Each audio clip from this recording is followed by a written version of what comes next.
So here's the first slide looking at my database, and here's the years 2013 to 21. How many weeks of activity, right? Last year we went to 18. The rest of the years we've had 17. And I start out with count of targeted players. These are everybody on the league who got at least a target. And I think you can see that the amount of players that are getting targeted has gone up almost 100 from 13 to 21. So now that should tell us right away that in fact teams are using more probably specialized players under certain sets and conditions. So right away, when you're asking about vacated targets, and I'm just going to focus on that question, but there are other questions too, right? So 513 last year were players across the league that received a target. We're not talking, wide receiver one or tight end one. We're just everybody, just looking at the general population here. So that has changed. And so that is something of interest to me. So how many kind of targets does this mean for, say, the better players, right? Is that going to go down? In other words, we're talking about vacated targets. What about targets lost to this trend here? And again, I haven't gone through the data, so I wish I could answer fully. I'm just saying that kind of a sub-question hits me. And if you're thinking already, it's like, wow, I haven't heard about this stuff before out there. Hey, okay, remember most pundits and people out in fantasy analyst world, in quotes, analyst experts, whatever they want to call themselves, it's not as straightforward, and I'm not sure they really know what they're doing either. Okay, and just be aware of who you're following and what they're actually doing. And questions should drive research, right? So like I said, the two questions I'm interested in is team trends, what's going on last few years, and then just the nature of targets and vacated targets. And now I've got this third question right off the bat. What effect is having more players receiving at least one target? I mean, we can now speculate, right? So you're thinking, what's the difference between speculation and actually digging deep and getting into it? Statistics, trend analysis, and we don't have that yet. I'm just kind of showing you the raw data, and this is what it is. Okay, sum of targets. So we have more players getting targets, and lo and behold, we have more targets. Okay, so what's driving what?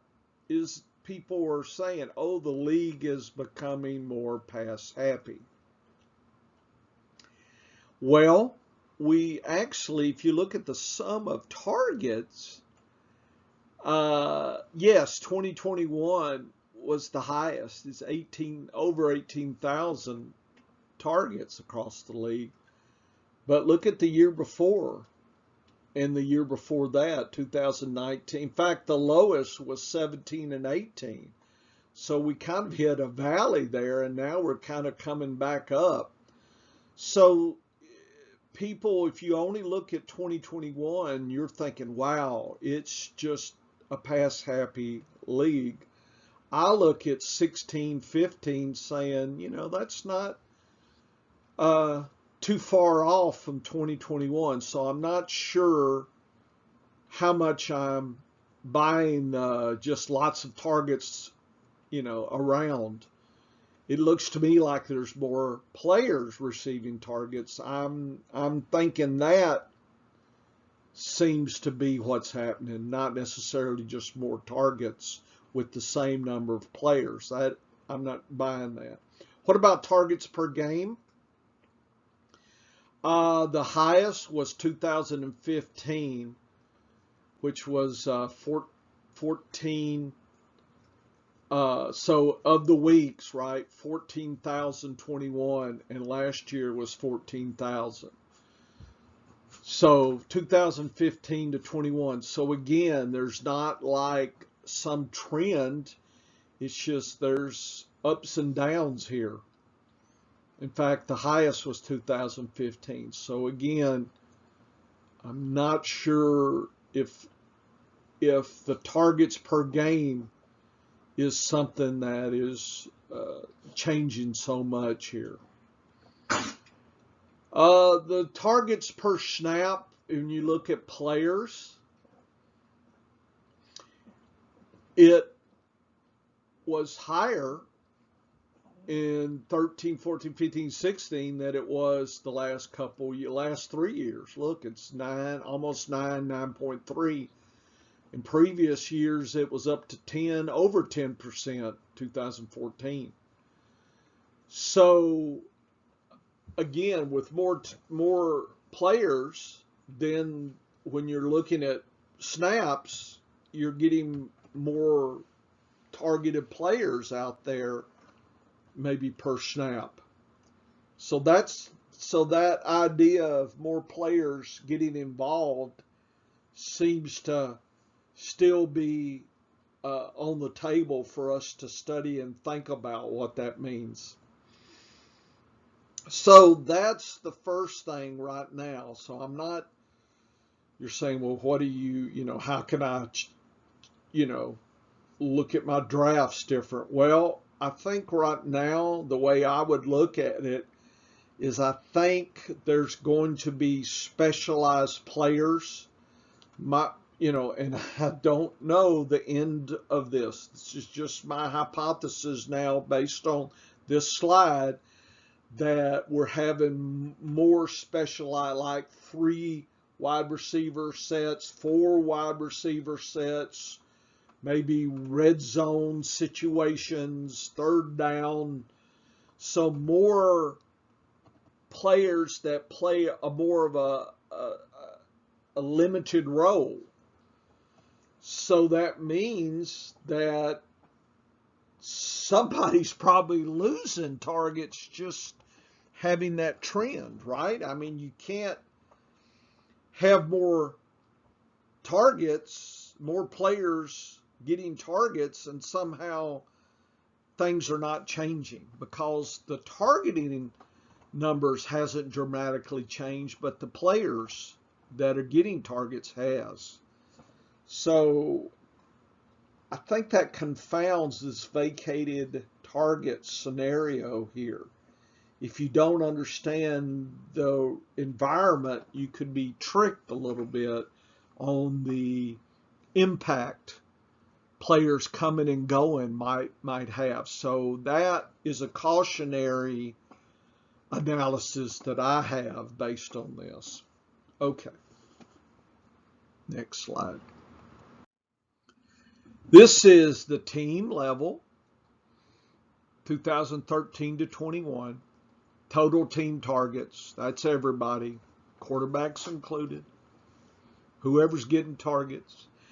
And I marked in green those situations across the 8. Is it 8 or 9? Let's see, 4. I guess it's 9 years then. Okay. In Excel, you can fill in your points, or your data boxes, your cells, I guess they call them. And I did the top 20% over these 9 years, and that's in green, and the bottom 20% in red. So you can look kind of horizontally and look at the proportion of highs and lows within teams and see is that changed or not over time and across the 9 years as well. And then you can look at 2021 specifically and see how things have changed here. And then I did mark the obvious teams that had a tough 2021. That would have been Arizona, New England, New Orleans, and Seattle. Okay, and the green are the ones that had a spectacular year. And, there are some teams that have done well. Atlanta's one, but at 2021, you wonder if Matt Ryan has reached the end or just he didn't have anybody to throw to. But almost 6 of the 9 years in Atlanta have been really stellar as far as the rest of the league in targets. Whereas something like Tennessee, they've had 5 out of the 9 that are just completely at the bottom 20%. So you can look at the last 3 years, the last 2 years, and just try to see what's happened. Look at Kansas City's done well last 2 years. Dallas has done well. Pittsburgh has done, and Tampa Bay have done well. So just, you can get a feel for teams a little bit at this point. Just kind of the changes. There's not a just totally random proportion here and things. Certainly there seems that 2021 had a lot of high marks, a lot more green than red in 2021, which was kind of interesting. One might argue that was a really great year for targets. So if 2021 was a great year for targets, does that trick us when we start trying to bottom down look at vacated targets? Are we going to overestimate things compared to maybe more of a normal situation? So that's what hits me about that question. But the other question about teams that did well, I'm assuming Buffalo, Dallas, KC, the Chargers, Miami, Minnesota, Pittsburgh, Tampa Bay, looks like they're all pretty good. And it's kind of hard to predict they'll fall down. I guess if there was an injury, probably to the quarterback, because that's a pretty big component of the targets here. So I'm going to be, certainly watching for any kind of quarterback injury to see if there's any danger here. You would assume if there's an injury issue, then, the targets could go down. Okay. So that's some of the things I'm thinking about now. The thing when you do research is you can always come back. So I save all these, my data figures in a PowerPoint. I can always look. I can look next year or whatever and just kind of see what was going on. And then for 2022, after next season, I can come in and add that data and take a look at it and see what's going on. So it allows you to continue analysis and thinking. And so that's always what you should be. You are never done in a research project, okay? There is no ends. Regardless of what pundits will tell you, we have the secret and we figured it out and it's done. Science and research is never done, right? It's always changing. So we have to be changing with it and following. So that means every year I've got to be doing this if I want to stay on top and not just rely on stale data. Okay, I don't know what other places are doing. You know, they add people, people leave. I don't know what's going on. I'm telling you how I'm doing things. And if you want to do your own research, then it's not just a year thing and I'm done. It's let's call it an infection. You're infected with the research, gotta do it kind of thing. And you need to ride that infection because that's going to give you your own edges versus listening to somebody else's data. I know there's a lot of great stuff. I rely on what I've gone through the process. If somebody just throws numbers up in my face, I don't know. So, I feel like I can do it, so I'm going to go ahead and do my own thing. If they have a take that inspires a question, great. I'll take that. So if any pundits are listening, throw out your questions. That, to me, is what inspires me and makes me want to follow you. It's not, your this year's conclusions, because this is a continuum. We have, next year and the year after. So we have, that. I want to see your questions and what are you thinking we should look at and think about. That is critical to me. So I looked at then the targets across the 9 years for each team, and I did calculate the median target, so about halfway point. And I colorized. Blue is high and red is low. So you can see, even though Buffalo and Dallas, for instance, have had good recent years, over the last 9 years, it hasn't been great. Notice when we talked about Atlanta, they had a down 2021, but the years before, pretty damn nice. Tampa Bay's had good years. Roethlisberger's gone, so Pittsburgh is going to be interesting because they've enjoyed a lot of goodness. Minnesota's had some tough years. The Rams have had tough years. So this gives you a long-term perspective a little bit. I like to know that,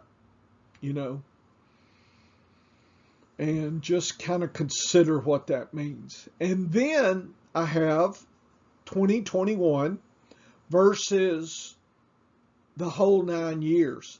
How does 2021 stack up against everything? Anything high in percent-wise above 100% is an improvement. So Buffalo, Dallas, Kansas City, Minnesota, the Jets, folks, 118. Tampa Bay, Tennessee have all had a nice 2021. Not sure people have all heard about all that. So New Orleans, Breeze, he stayed 1 year too long. Look at some of the down things, right? Detroit, Denver, they obviously went elsewhere. Chicago continues. Arizona, Kyler Murray, is he going to get better in passing? I mean, you can only run so long. Atlanta had a down year. So now we're getting kind of back to this question of what were the teams, and in our 2022 drafts, where, how deep should we go? I would propose that the teams that have had good 2021 would probably be candidates to get deeper in the pecking order and drafting. Teams that had trouble, I would be cautious about. Not saying I won't draft them, but you need to do your homework. To me, that's giving you a warning. Uh-oh, something's going on here, you know. So I would do that. The other figure here is top and bottom, top 20%, bottom 20 per year, the counts. And look at 2021. 8 tops, 3 bottoms. So it was a spectacular year. In fact, we have never had that kind of year in the last 9 years. So it is, 2021 was over the top. And again, this vacated target issue that kind of drove me to do this, be aware.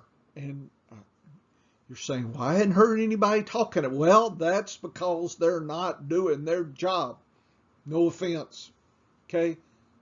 The preacher's coming out in me here.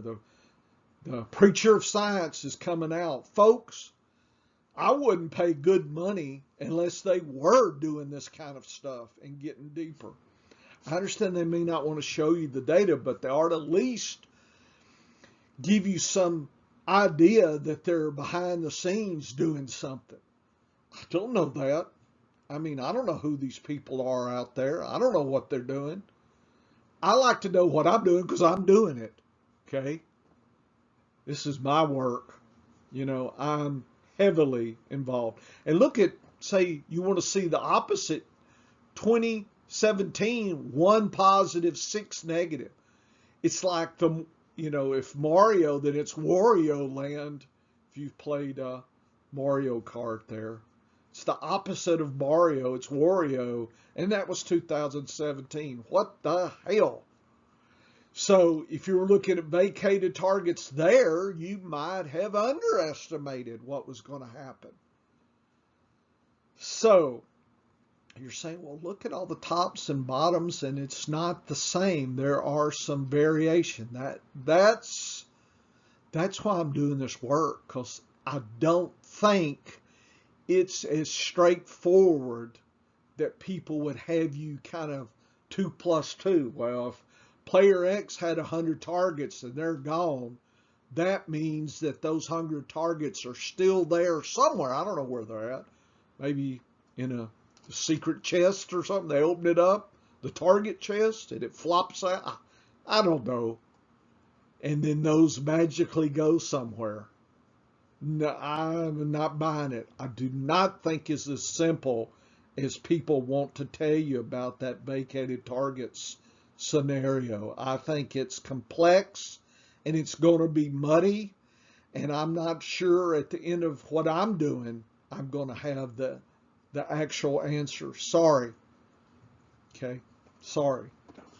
Can't help it. It's the way it is. Okay?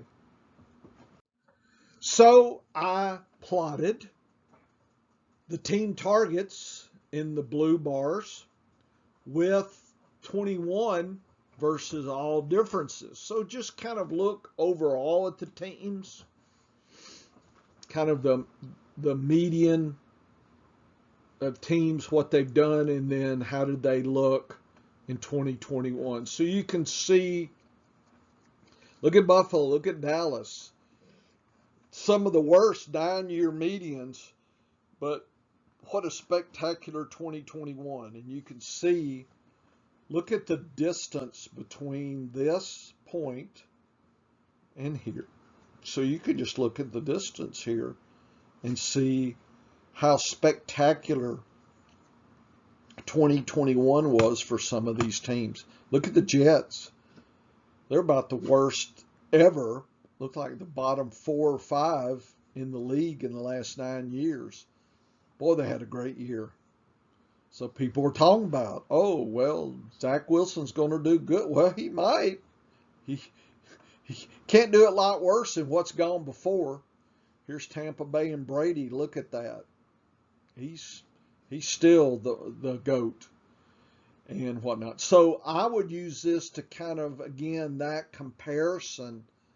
It's a visual way to look at this data. And I really like to look at visual. To me, it's another way of engaging with the data and thinking. Okay. And so notice I'm not, going team by team. I'm going to let you do that and think about it. Okay. Because that's just the way I do things. Okay. Because whatever I would tell you is based on my interpretation, right? So you need to develop your own interpretation for your own research projects. Okay, continue.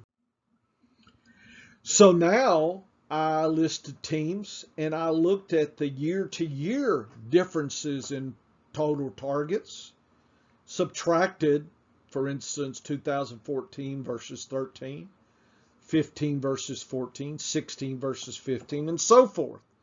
So you can see what's been going on. What have you done for me recently? That would be 21 versus 20. Look at Baltimore. That is very intriguing. Lamar Jackson, is he really going to be passing more? Look at Minnesota, New England did pretty good, right? Tampa Bay, Tennessee had some good times, right? And then, of course, the bottoms, Arizona, Atlanta, Chicago, Rutrow, Seattle, San Francisco, New Orleans, that was at the bottom here. So I just want to look across at a year to year and notice there are some interesting variations year to year. So when you're looking, for instance, and again, I'm using vacated target question as a method to lens, let's call it, to look at this data. Okay. So think about that. Think about these changes. Look at the variation from year to year. And so I actually mapped that with a box and whisker. And this is no variation, 0. And this box is 66% of the population for that year difference. And it shows from plus 50 to minus. And here the next year, 15 to 14 was, what is that, 25 to 25. Look at 2020, 1 to 20, and look at that. It's like minus 40 to plus 70 maybe. So a really nice year.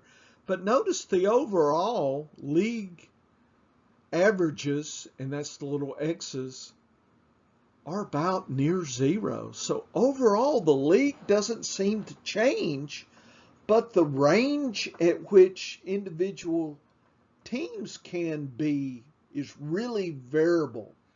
So now we trying to answer this vacated target issue in the ocean of variation. That continues to worry me on trying to get a solid, believable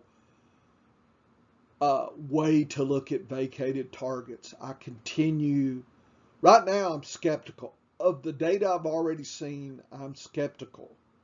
But I've got some layers and some other things I'm going to pull up for us. So I'm not giving up on it by any means. But I do notice the variation there. Last couple years, and notice the boxes can get really long in the extreme variation. Here's the extreme low variation in this year's difference, these 2-year difference versus this. So just take a look, and this year was really extremely low. Okay, it was a lot of teams didn't do well from the previous years, like everybody folded. That ain't good. And notice 2021, almost everybody did much better. So if you look at the previous data, I think that was a suggestion. So again, extremes could cloud the issue as well. And so I worry about that. And again, you've never seen this data. People are not flapping their chops about it. It's hard. It takes time. It's not quick. And it may not be very clear. And that sounds the exact opposite if you've got to have lots of clicks every day by your website masters. Okay. I am my own boss here. Okay.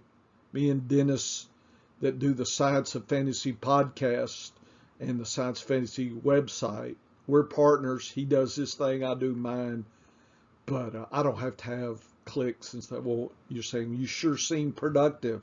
It's because I got to do this, okay? Okay, it's just burning in me.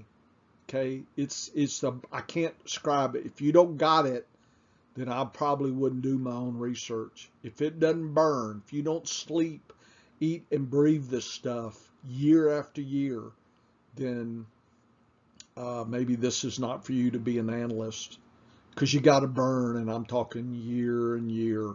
It never can go away. People talk about burnout. I don't know. Really, honestly, I don't know what the hell they're talking about. I mean, when you're trained and you get a BS, a master's, of course I know BS, more S, and piled higher and do PhD. Since 1977, I've been on point hitting. Yeah, I know I've been more productive some years, but still, overall, the burn.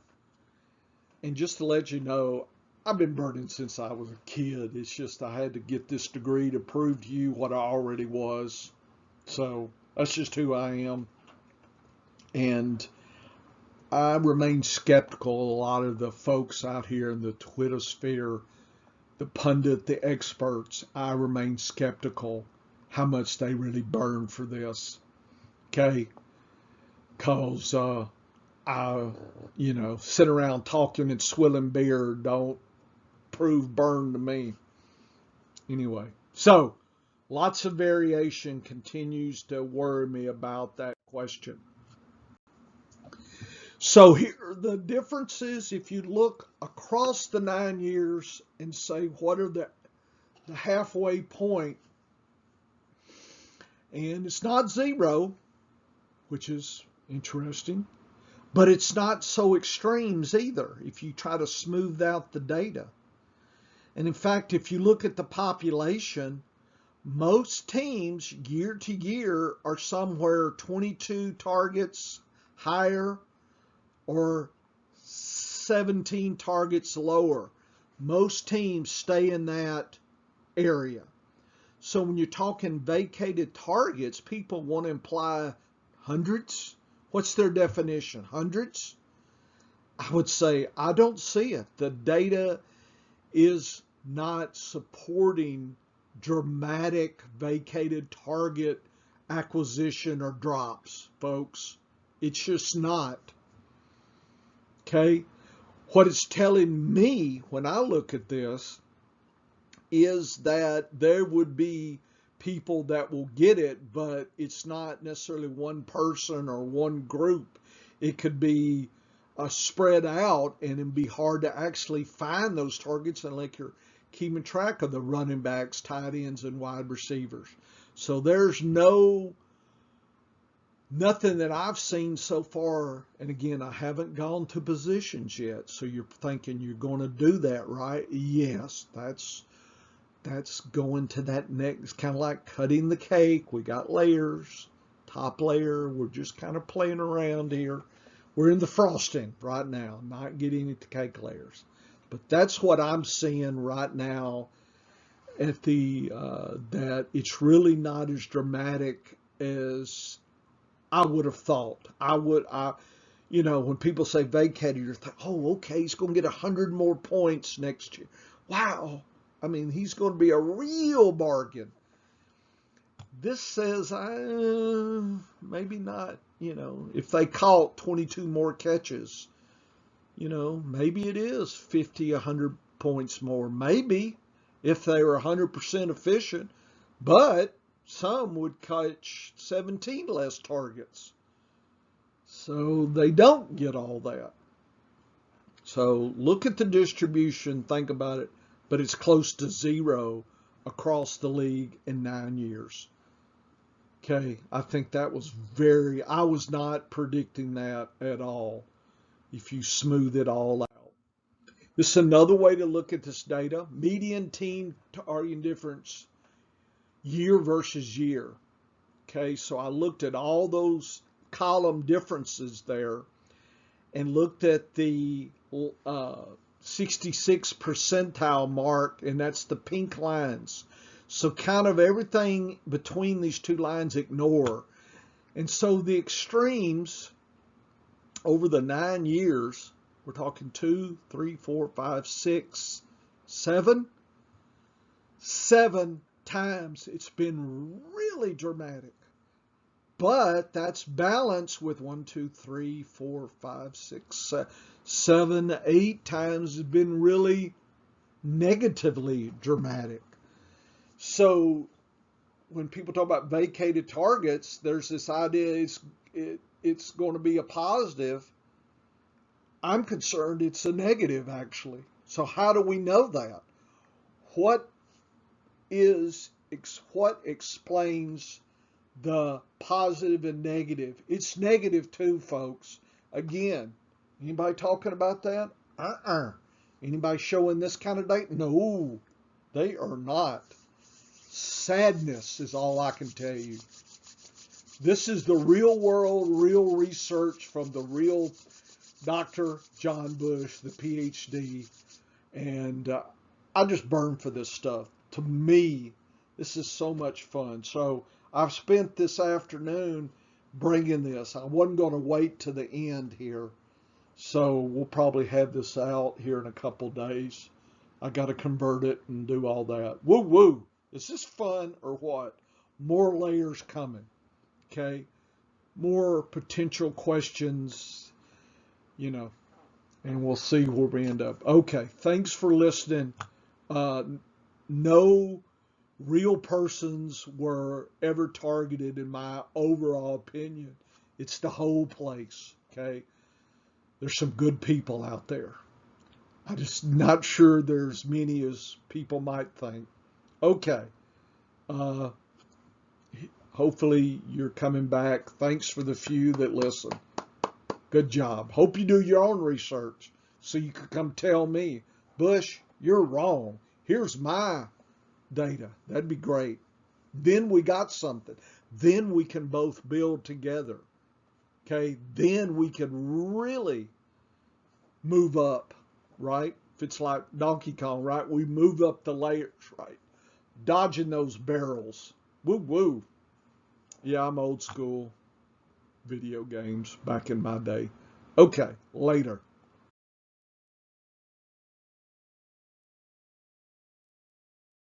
Hey, welcome. This is The Process. My name is Dr. John Bush. This is lesson 143. We're taking on a research project looking at targets 2013 to 2021. I'm doing this a little different. Usually when I do these lessons, I've already got 100 slides or so. I've put in time, let's just say a sufficient time.